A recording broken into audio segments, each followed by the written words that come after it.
Mr. Judicial Servant, I order you to order the registration of FIR against ACP Vikasnagar Lucknow and Duplex Technologies and the Sovereign and Duplex Technology Services for running cybercrime syndicate in across the country.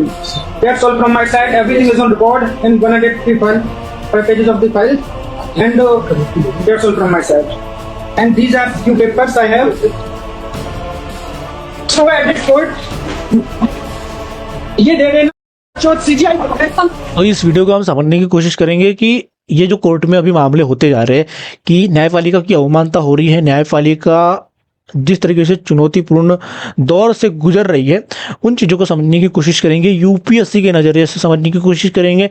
क्योंकि हर सामान्य इंसान की नज़रिए से समझने की कोशिश करे तो वो अपनी राय देगा कि क्या सही होना चाहिए, क्या गलत होना चाहिए। हर व्यक्ति की अपनी अपनी राय। लेकिन यूपीएससी ये नहीं दिखेगा कि आपकी मतलब किस तरीके से आप बायस हो रहे हैं, नहीं। आपको बीच का रास्ता निकालना है और उस पर आपको सिलेक्शन लेना है, आपको भावुक नहीं होना है। तो इन चीज़ों को हम समझने की कोशिश करेंगे। संवैधानिक नैतिकता और संतुलन जो अभी दिखाई दे रहा है कि चुनौतीपूर्ण बन रहा है। अब देखिए, अभिव्यक्ति की स्वतंत्रता हमें दी गई है, उसी के साथ में हमें दिखाई दे रहा है कि न्यायपालिका के सामने अपनी गरिमा और अवमानता को बचाने की बहुत बड़ी चुनौती सामने आ रही है। अब क्या हो रहा है कि इतिहास में भी हम देखें तो हमें और भी मामले देखने को मिलते हैं। जैसे कि आप एक मामला देख सकते हैं 2009 में एक महिला के द्वारा न्यायमूर्ति अरिजीत पसायत की पीठ पर एक चप्पल फेंकना, जो कि बहुत ज़्यादा अपमानास्पद होता है। लेकिन इनको क्या पता था कि चप्पल तो अभी फेंका है, बाद में हम जूता भी फेंक सकते हैं, इसके बारे में बाद में मतलब 2025 में एक इंसान है वकील राकेश किशोर, उसके द्वारा जो सीजेआई पूर्व अभी थे बीआर गवई, उन पर जूता फेंकने का प्रयास किया गया और उन्होंने नारेबाजी की, कुछ सनातन धर्म के खिलाफ कुछ बोला होगा शायद, पता नहीं। जो कुछ हो मामला, हमें उसके अंदर नहीं जाना। तो 2026 में भी हुआ 10 जुलाई को ये मामला एक और, कि एक प्रबल प्रताप नाम के वकील के द्वारा आदेश देना कि फाइलें हवा में उछालना और सीजेआई को गाली देना और अपशब्दों का प्रयोग करना, ये सब चीज़ें होती है। लेकिन यहाँ पे फ़र्क क्या है कि इन दोनों मामले में जो होता है, इनको कंटेम्प्ट ऑफ कोर्ट नहीं किया जाता, यहाँ पर उनको सज़ा नहीं दी जाती। लेकिन यहाँ पे 2009 में देखते हैं कि यहाँ इनको 3 महीने की जेल और 1 लाख रुपये जुर्माना दिया गया था। प्रबल प्रताप मामला हुआ 10 जुलाई वाला 2026 वाला। यहाँ पे mister judicial servant I order you, जो इंसान वहाँ पे वकीली करने गया वो बोल रहा है कि मैं आपको ऑर्डर दे रहा हूँ कि आप एफआईआर रजिस्ट्रेशन कीजिए, क्योंकि आप जो है जुडिशियल सर्वेंट है, आप न्यायपालिका के काम करने वाले इंसान हैं। तो यहाँ पे उन्होंने फाइलें उछाली और सीजेआई को गाली भी दी। लेकिन इसके ऊपर कोई भी कंटेम्प्ट ना करते हुए, इसके ऊपर कोई दंडात्मक कार्यवाही ना देते हुए, उन्होंने इस मेरिट के आधार पर इस याचिका को खारिज कर दिया। क्यों? क्योंकि उन्होंने ये कहा किसने कि न्यायमूर्ति के वी विश्वनाथन और न्यायमूर्ति आलोक आराध्य, इन्होंने कहा कि भाई ये एक विक्षिप्त मानसिक स्थिति थी, इनकी मानसिक स्थिति खराब थी, इनको देखते हुए हम इनके ऊपर कोई कंटेम्प्ट ऑफ कोर्ट नहीं करेंगे। इसी तौर पर उन्होंने इसको माफ़ कर दिया।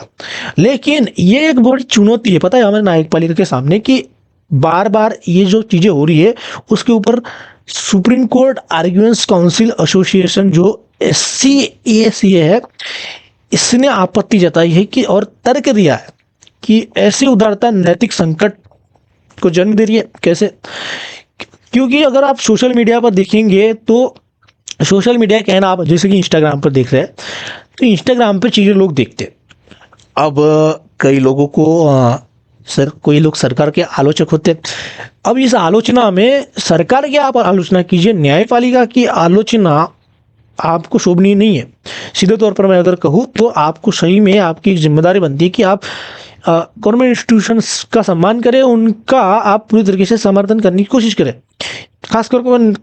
खास तौर पे मैं आपको पर्सनली कहूँ तो न्यायपालिका का सम्मान इसलिए करना चाहिए कि अगर सरकार बेईमान होती है तो आप न्यायपालिका के पास जाते हैं, लेकिन न्यायपालिका के साथ अगर आप दुर्व्यवहार करते हैं तो ये सब चीज़ें देखिए, आप कितनी बड़ी गलती कर रहे हैं कि आपको जो चीज़ें आपके मूलभूत अधिकारों को बचा रहा है, आप उसी के पास जाके उसकी अवमानना कर रहे हैं। ये तो सरासर गलत है। तो हो ये रहा है कि ये जो असामाजिक तत्व है, असामाजिक व्यवहार है उनका महिमा मंडन हो रहा है। एक गलत चीजों को भी सही दिखाने की कोशिश हो रही है। अब स्थिति क्या है कि हमारे मूलभूत अधिकार और जो न्यायपालिका ने प्रतिबंध लगाए हैं उसके बीच में हमें तनाव देखने को मिलता है। लेकिन अच्छा खासा यहाँ पे हमें संविधान आउटरीच देता है, यहाँ पे संविधान बैलेंस करता है इन सब चीज़ों को। क्या है कि हमें आर्टिकल 19 क्लॉज 1 में अभिव्यक्ति की स्वतंत्रता दी गई है, जो प्रत्येक नागरिक को बोलने और आलोचना करने की, असहमति करने की व्यक्ति को आज़ादी देता है। लेकिन ये जो असहमति आप कर रहे हैं ना, ये जो आप असहमति कर रही हो, सीधे तौर पर मैं कहूँ तो आपको इसके ऊपर प्रतिबंध लगाता है क्या, न्यायपालिका। करना है तो शांतिपूर्वक करिए, अच्छे से करिए और थोड़ा सलीके से करिए। मतलब ये अधिकार जो है पूर्ण एब्सोल्यूट नहीं है। न्यायपालिका की अवमानना, कॉन्टेम्प्ट ऑफ कोर्ट के आधार पर राज्य इस अधिकार पर उचित प्रतिबंध लगा सकता है। अगर आप न्यायपालिका की अवमानना कर रहे हैं तो इसके ऊपर सीधे तौर पर आप पर कार्यवाही की जा सकती है। लेकिन क्या है, इतिहास में कुछ चीज़ें ऐसी हुई कि इसके एग्जाम्पल अभी के जो न्यायपालिका है वो अपनी गरिमा बनाए रखने के लिए करते हैं। कैसे, मैं आपको समझाने की कोशिश करता हूँ थोड़ा। तो आप यहाँ देख सकते हैं कि न्यायपालिका ये सब चीज़ें होने पर कैसे सहनशीलता बरत रही है, क्यों बरत रही है। अब इतिहास में आप जाकर देखेंगे तो पीसी शंकर, ये 1988 का जो, और प्रशांत भूषण 2020 मामला, इसमें स्थापित सिद्धांत है कि न्यायपालिका के कंधे इतने चौड़े होने चाहिए कि वे निष्पक्ष आलोचना का भार सह सके। मतलब न्यायाधीशों को अति संवेदनशील नहीं होना चाहिए।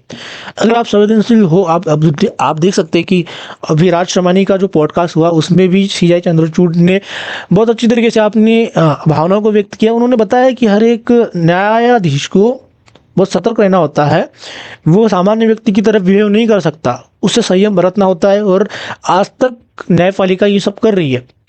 हम सरकार की आलोचना कीजिए, सरकार तो निकम्मी बोल सकते हैं हम, मैं उसको मना ही नहीं कर रहा, लेकिन हमारे न्यायपालिका के ऊपर हमें बड़ा भरोसा होना चाहिए। जिसका परिणाम ये हुआ कि अभी 2026 अक्टूबर और 25 में जो घटनाएं हुई, ये सब चीज़ें हो रही है कि न्यायपालिका अपने ऊपर ताला बांध कर रखती है, ये सब चीज़ें जब होती भी है। तो यहाँ पे हमें इसके द्वारा ना क्या होता है कि यह नैतिक संकट बहुत बड़े पैमाने पर दिखाई देता है। आप इसे पढ़ लेने की कोशिश करिएगा, स्क्रीनशॉट आप ले सकते हैं।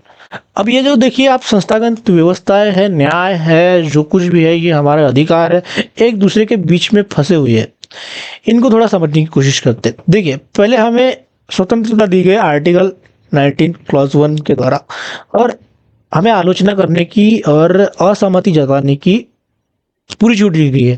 लेकिन छूट अगर दी गई है तो आप थोड़ा सलीके से अपने अधिकार का उपयोग करिए ना। तो इसके ऊपर जो है ना, हमारे कुछ ड्यूटीज बनती है, हमारे कुछ कर्तव्य बनते हैं कि हम ऐसा ना करें। आर्टिकल 51 ये कहता है, और ये ड्यूटीज है। और इसके ऊपर अगर हम कुछ भी बोले तो आलोचना करें कुछ भी, और हमारे जो इंस्टीट्यूशंस है उनकी अवमानता करें, तो इसके ऊपर बाउंड्रीज है, सीमाएं हैं। अनुच्छेद 19(2) ये कहता है कि ये सुनिश्चित करता है कि अदालत को पंगु न बनाए। देखिए यार, हम पहले से ही परेशान है। अगर हमें कोई हमारी अधिकारों की सुरक्षा कर रहा है तो उच्चतम न्यायालय है। अगर हम उसकी अवमानता करेंगे तो कैसे काम चलेगा।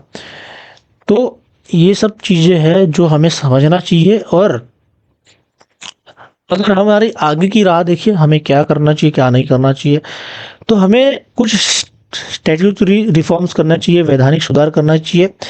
विधि आयोग की 274वीं रिपोर्ट के अनुसार न्यायालय को अपमानित करने की व्यक्तिपरक परिभाषा को सीमित किया जाना चाहिए, ताकि केवल स्पष्ट बाधाओं को दंडित किया जाए। दूसरा ये हो सकता है कि सुरक्षा और बार प्रोटोकॉल, इसे आप पढ़ लीजिएगा। और तीसरा ये है कि डिजिटल मीडिया दिशा निर्देश। अभी इसलिए ये ज़्यादा जरूरी है कि इंस्टाग्राम पर जो भी चीज़ें हो रही है वो ज़्यादा ट्रेंडिंग में आ रही है, खास करके कुछ रिलेशनशिप वाले चीज़ें, जो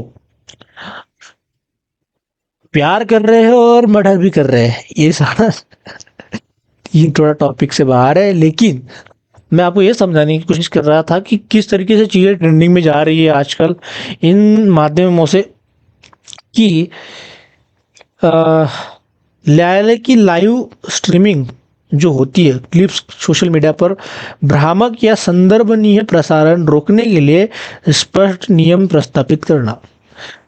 तो लोकतंत्र की सफलता के लिए स्वतंत्र न्यायपालिका अनिवार्य है और न्यायपालिका की स्वतंत्रता के लिए उसकी गरिमा सम्मान अपरिहार्य है। धन्यवाद। तो इसी तरीके की वीडियोस देखने के लिए प्लीज़ सब्सक्राइब करिए हमारे इस चैनल को। मैं पूरी कोशिश करूंगा कि आपको पूरे एग्जाम पॉइंट ऑफ व्यू से मैं इन सब चीज़ों को समझाने की कोशिश करूं। और बेस्ट ऑफ लक, 2026 का मेंस आ रहा है। मैं दिपेश आपके सपनों को सपोर्ट करता हूँ।